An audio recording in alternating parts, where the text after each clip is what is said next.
Yo, what's up mga kamaster? Ako naman po ito sa Port Forteya and welcome na naman sa ating channel. Ang today's episode ay napaka-interesting dahil ito ay may kinalaman sa pangalan ng ating bansa. Dahil syempre, kapag ikaw ay Pinoy at pinanganak ka dito sa Pilipinas at Filipino citizen ka, syempre ang pangalan ng iyong bansa ay Philippines o kaya Pilipinas, 'di ba? Ngunit hindi nyo ba alam na ang Pilipinas ay hango ito sa hari ng Espanya nung sinakop tayo ng mga Kastila. At ito ay si King Felipe. Okay? So ngayon, mga kamaster, no, ito ang pinakamagandang tanong.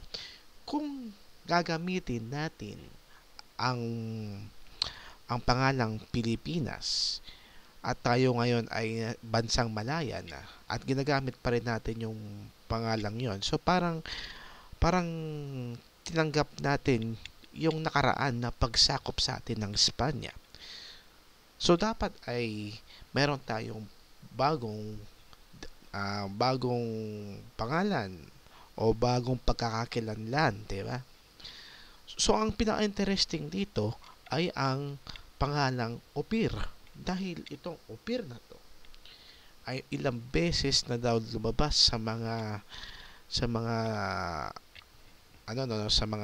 Bible, sa Quran at sa mga iba pang mga libro na may kinalaman ang kasaysayan o ang relihiyon ng Pilipinas ay ang pangalan nito bago pa sakupin ng mga Kastila ay Opir.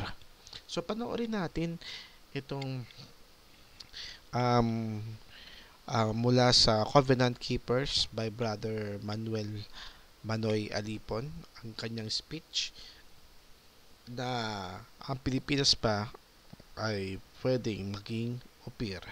So, pakinggan natin to sabay-sabay. Isang magandang o mapagpalang hapon for my colleagues and to all our constituents and viewers. Alongside of my journey of my examining myself while I am battling with my severe cough, these things came to my mind. Being the committee chairman of religious and cultural affairs, a tremendous speech of our representative of the first district, of course, Congressman Dan Fernandez, he captured my attention.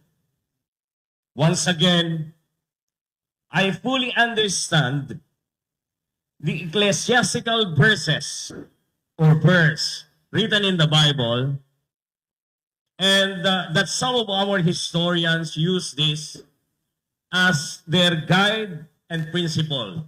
What has been done will be done again.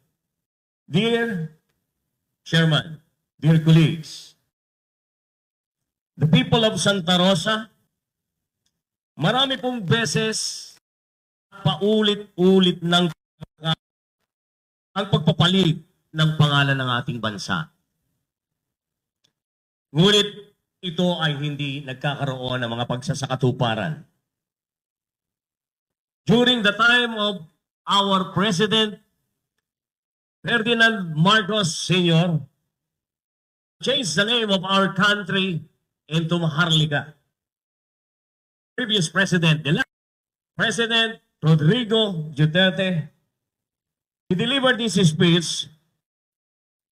Eventually, sinabi niya na ang pangalang Pilipinas ay mapapalitan sa takdang panahon sapagkat ito ay nagtataglay ng diskriminasyon at may halong pananakot.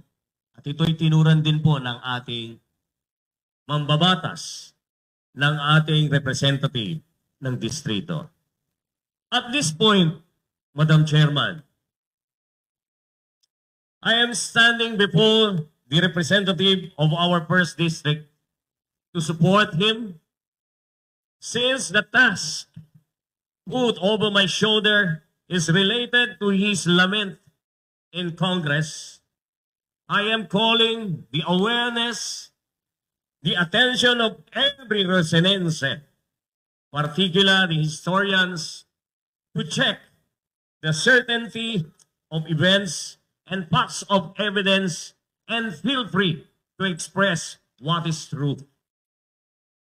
Truly, there is a saying o meron tayong kasabihan na ang katotohanan ang tunay na makapagpapalaya sa atin. Truth will set us free. Madam Chairman, silently, marami ang mga nagtatanong sa kanilang mga sarili tungkol sa kasarilan at tungkol sa pagkakakilanlan ng kanyang bayan. And now, I begin to take a single step to reach the million steps of who we are. I know that after this speech, many will react. Do their reactions. It's either good or evil. But whatever it is, I will say, yes. I am blessed because I will be persecuted fighting truths. Madam Chairman, last I am calling and aiming for one heart, one hand, one command for Aba. Mahalin natin ang pamanang lahi. Mahalin natin ang pamanang kultura. At mahalin natin ang pagmanang bayang pinili. Ang pangalang Upir. Magandang hapon po. At So yun mga kamaster, no? Ang ating video topic ngayon na kailangan nga ba natin na baguhin na ba ang pangalan ng ating bansa, Pilipinas going to appear? Dahil syempre no, hindi lang Pilipinas ang nag-claim na sila ang upir, dahil ang upir mga kamaster ay kung malalaman mo sa kasaysayan is ito ay ang land of gold. Okay, so land of gold. At syempre nung dumating sila Magellan kasama si De Gafeta, ang kanyang tigatala, is sabi niya ay talagang napakadaming nga daw na ginto sa dalampasigan ng Pilipinas na halos ikaw ay mamulot na lang talaga. So yun no, ang ating video topic ngayon ay kung kayo, anong masasabi nyo? Comment lang sa baba at nyo pag-usapan kung maaari na nga bang palitan ng Pilipinas going to appear. So by the way, ako pala si Bart Portea and see you sa mga susunod na mga kwentuhan and bye-bye!